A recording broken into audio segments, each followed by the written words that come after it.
how to use promo code on Too Good To Go. Hello everybody, welcome back to our channel. In today's video, we will be guiding you through the steps in order to do so.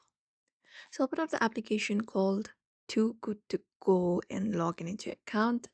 And if you'd like to use promo code, it is quite easy. You can basically use that option while checking out.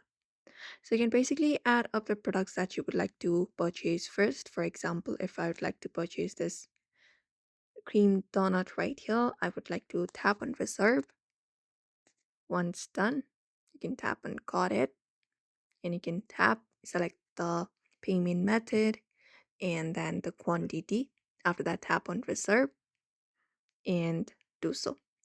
Once you do so, you will be finding a section dedicated for promo codes while checking out. And that's it. Just look out for the option called use promo code. Head over and enter up the promo code. How much does it is? After that, confirm it, head over and confirm the checkout, and the promo code will be applied to your order. So therefore, if you'd also like to use promo code on to Good To Go application, you may follow up these methods. So I hope this video was helpful. Give it a thumbs up and subscribe for more tips and tutorials.